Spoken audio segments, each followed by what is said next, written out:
Hello ladies and gentlemen, and welcome back to the studio. Today I will show you how I sculpt hands. Let's start at the beginning with the armature. As with anything else I do, I always make an armature, and I make an armature for the hands as well out of aluminum armature wire that you can get at most art supply stores. Now the exact gauge I can't really remember, but you can kind of see how large they are in comparison to my hand right here.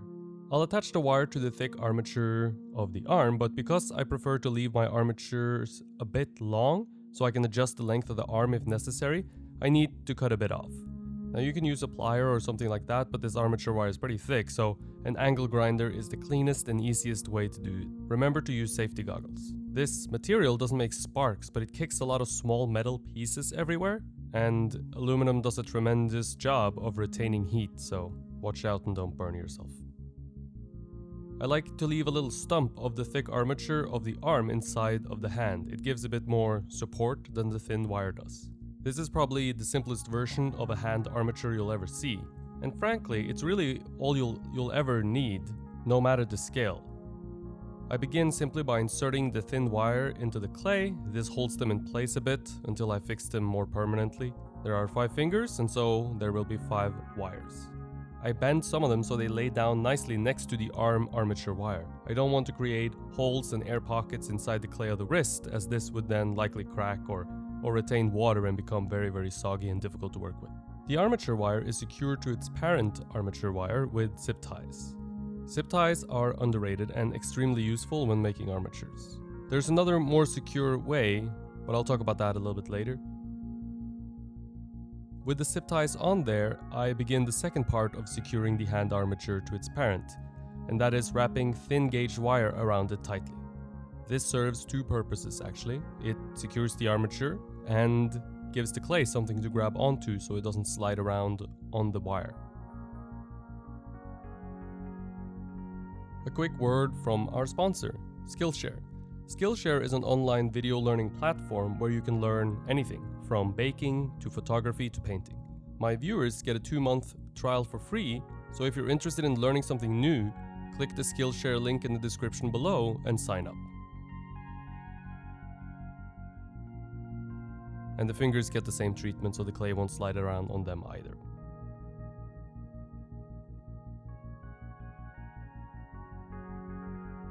Finally, superglue is added. Now, does it make a difference? I don't really know, but I do feel better adding it.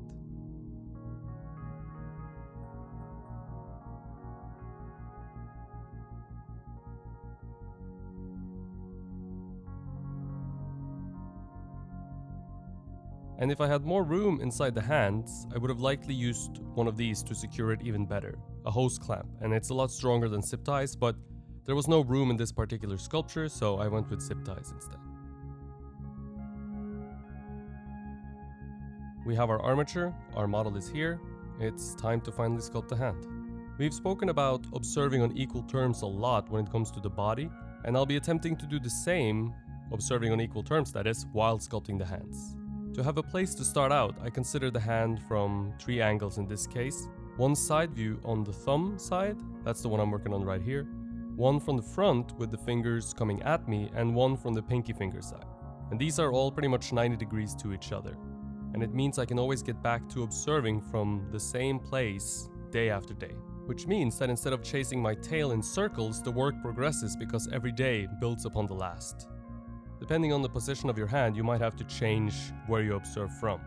I end up drifting away from this method a little bit later on because there's a lot of complexity in a hand and a lot of moving contour. So I have to jump around quite a bit and do my best to observe how the contours move in space. We also have the bottom of the hand, of course, which is very tricky to see, and a lot of nooks and crannies between the fingers, so I'll have to abandon my observation methods at times. But I can always get back to it, which is key. While observing from the 3 views, I'm working on contour primarily. I'm trying to slowly approach the outline of the hand, let's say, and figure out all the movements in my contour before I reach those outlines. The hand is tricky. There is no useful way to put a center line in it, like I normally would do everywhere else. The hand will, almost no matter the pose, have some sort of awkward perspective distortion that you'll have to contend with. And because of this distortion, I don't fully rely on my eyes, but I use my trusty measurement sticks to double check things, making sure I'm on the right track. As with everything else, I prefer to only measure lengths on the hand. So that would be the length of the palm, for example, the length of the fingers, length of individual joints. The smaller the measurements become, like the joint of the fingers, the less reliable they become. Even in this sculpture, I made some small errors while measuring that I needed to fix later on. Let's get back talking about the contour. The tricky things with hands is the difficulty of observing on equal terms, no centerline, perspective distortion, and on top of all of that, hands are quite small. And here's why the size matters. When you build out the contour of the body as a beginning sculptor, one of the things that tends to happen with most people, is that the definition is lost and every form starts flowing together. And so instead of a complex human body, you get something that appears like a person has been squeezed through a barrel. Everything is very rounded. Everything exists on this round barrel shape, and there's barely any hints of divine topography. Eventually, students get better at understanding this, and the abdomen stops blending into the obliques, and the figure becomes somewhat more complex, less round. This has to do with several things: forms not being kept separate in the beginning, the topography not being understood and respected, but it also has a lot to do with not understanding how the contours move in space. Certain areas of the body, like the abdomen, this is very easy to observe, and so it's very easy to learn. Other places, it's a lot harder. Area by area, the student begins to grasp the complexity of the topography found on the human body. But the human body is wide and allows for slow exploration while familiarizing yourself with the subject through observation. The hands, however, are small and complex and offer no such opportunity for familiarizing yourself. Getting things wrong in the hands happens very fast, and the only way back is to take away clay, take off clay. Hands are very unforgiving in this sense, because they are small and offer no room for mistakes. The thing I most often see in beginning students is not badly proportioned hands, it's fat hands with sausage fingers. No definition, no understanding of the shapes, how the contours move, or how to break down the complexity of the hand into something that makes sense sculpturally. A lot of places in sculpture, knowing anatomy will take you really far in understanding the subject before you and understanding how to break things down so they make sense visually. Now the hands, however, I find to be more about design, and here's where knowing your art history comes in handy. Take a look at examples from art history. Michelangelo, Bernini, Carpeaux comes to my mind. See how they did it, and see how they designed the hands that they sculpted. You'll discover a lot, and when you observe from life, you'll see how the old masters arrived at the decisions that they did arrive at, and how clever those decisions are. People who only observe from life often makes hands that are a bit boring, I think. The hands are about more than just observing, just as the portrait is. The hands convey the psychology of your piece, or they're part of doing so. And so simply copying from life with no conscious idea of what you want the viewer to feel when they see your work is dangerous. I always talk about teaching people how to not need a teacher, how to be in control of your work, and the old masters were all about being in control of every aspect of their work. Michelangelo left nothing up to chance, and neither should you. Let's talk about when it's time to sculpt the hands. Obviously, the hands sit at the end of the arms, so you'd want the arms established before getting into the hands. I think that makes sense. The more that's been established, the better, I find. If the proportions of your head is still uncertain, then don't make hands. Hands are easy to adjust to the sculpture, and so by having most of your proportions already established, it gives you something to measure against, something to compare to. I would suggest that instead of simply measuring the size of your model's hands and copying, you should measure your model's hands and compare that measurements to something else on him, for example the size of his face or the length of the model's forearm. Then you do the same thing to your sculpture, but you go backwards. You take the size of the hand from proportions already established, for example the forearm or the size of the face. This way, the hand will fit your sculpture. No one will ever see the model next to your sculpture, most likely, and they won't get to compare the size of the model's hand to the size of the hands of your sculpture. And so at the end of the day, the sculpture needs to function on its own, and the best way to ensure this happens is to do comparative measurements directly from your sculpture, using the proportions you've already established to be true in your work to determine the proportions of new elements being added. Tools. I don't use many tools in general, and most of the blocking of the hand is done using my own hands and maybe one wooden tool. Now later on in the process, I'll use more rakes and loops and smaller wooden tools to clean up the surface and establish details of the hand and make minor adjustments. You'll see that sculpting hands, and you probably have seen that sculpting portraits is very much the same. It's just a series of super tiny adjustments. Small pieces of clay, removing tiny amounts of clay. It's very slow, and every tiny millimeter move makes a big difference. A millimeter too much and the hand becomes grotesque and monstrous. A millimeter too little and it's boring and flat. So it's a very tough thing to balance. Let's talk a bit about details and design, as I think they go hand in hand. Number 1, fingernails. Depending on the scale of your figure, you should always put fingernails. But there are no rules here, you just have to use your intuition. Very small sculptures might be able to get away with no fingernails, but if your sculpture is as big as mine and as rendered as mine is going to be, you need to sculpt fingernails. Otherwise, it'll look like he got tortured in a Soviet gulag or something like that. Imagine that every sculpture exists somewhere on a spectrum reaching from completely representing reality, like a hyper-realist sculpture with pores and real hair, and on the other side relying completely on visual tricks to create an illusion of reality. Every sculpture exists somewhere between these two extremes, but every element of each sculpture exists somewhere in between these two extremes as well. One being reality, the other being design. Certain elements or features of a sculpture, I think, should most often be considered for design. Things like fingernails, nipples, belly button. Things that have the potential to draw more attention than they deserve if represented realistically should be considered design elements. Sometimes a belly button might be perfect and you won't need to redesign from the model, but more often than not, there is a need to redesign to serve the piece as a whole, usually making a belly button that catches less light.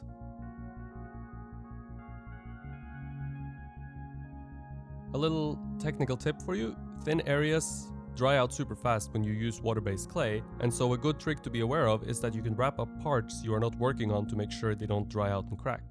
I do this a lot at this stage, even going so far as to wrap individual fingers.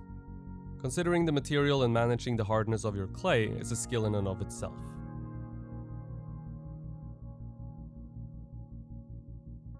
The reverse nipple is a great example of this. On male figures, reversing the nipple will often give a great effect. Sculpting the real thing, however, will often look jarring and a little strange, like the nipples are swollen or something. They'll take too much attention. This is the case, I think, with a lot of historical work, and as I said earlier, we can learn from looking at historical work not only what to do, but in some cases, perhaps what not to do.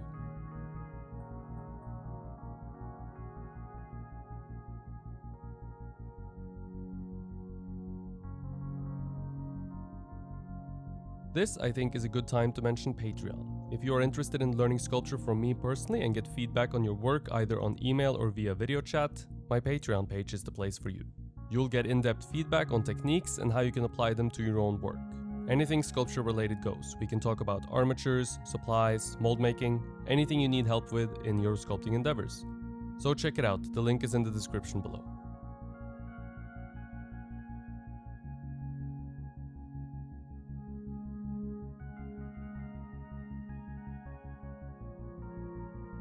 I prefer hands that lean towards designed. They are more extreme, more bony than real hands. Knuckles take extra attention and the anatomy have been exaggerated. I didn't invent this, by the way. I saw it on Carpo's Ugolino and several other sculptures. I think it delivers a hand with more punch, a hand that demands more attention and that says more. I also think it looks more interesting than the hands you see on most people, on real people. But it's not impossible to imagine a hand like this being real, which is of course important. We are making figurative work, and even though the hand is leaning towards being designed for visual effect versus representing reality, it still needs to look and feel completely real. I consider every contour, every detail, every gesture, and then I do my best to elevate it to something more. Fingers are not straight from the base to the tip. There is movement. This movement have been exaggerated. Even if it's just by a millimeter here and there, it does leave a huge effect. I'm attempting to sculpt a gnarly hand, borderline grotesque.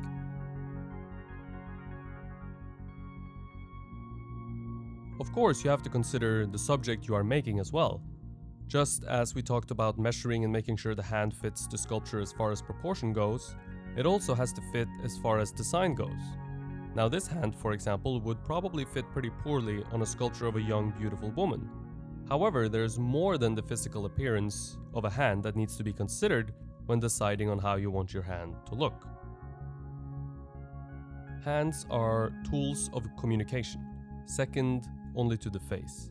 And so the psychology of the hand and how it relates to the piece at large must be considered very carefully. Because hands almost talk to us, they are part of helping the viewer on the way to understanding what the piece is about, what the character you sculpted feels. So if it fits the psychology of the piece, even a beautiful woman can have hands that are closer to the ones I've sculpted here than the ones you see on neoclassical female sculptures, for example. Now, some people might consider this sin, but I believe in letting the piece itself determine these things. Don't follow some ideology blindly. Do what suits the sculpture you are making. You have to be very aware of the sculpture you are making to make these educated decisions. Personally, I uncover what my sculpture is really about as I work on it for months. It starts with an idea, but as hundreds of hours pass, I dig deeper and deeper into my own idea and discover what lays beneath. Another good argument for leaving the hands till the end, I suppose. Because only at the end of a sculpture do you have a real deep understanding of what you are actually making.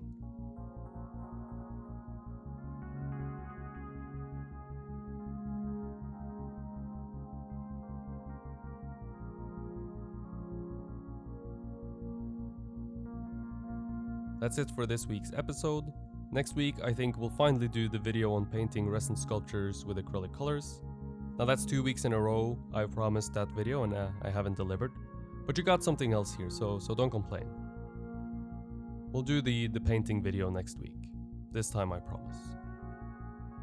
If you would like to jump ahead of the YouTube videos and see how this sculpture and the hands turned out, you can do so on my Instagram page, which there is a link to in the description below. I hope you enjoyed the video, and if you did, I encourage you to check out my Patreon page. I give feedback and critiques on people's work, and we talk about whatever you need help with in your sculpting endeavors. There are several rewards, one of them being the maquette for this very sculpture you've seen me working on today. So check it out, the link is in the description below. Thank you for watching, and stay tuned for a new video next Thursday. Subscribe and hit the bell to be notified whenever a new video comes out. If you enjoyed the video, hit the like button and share with your friends and family. It really helps me out a lot. Thank you for watching, stay creative, and I hope to see you in the next one.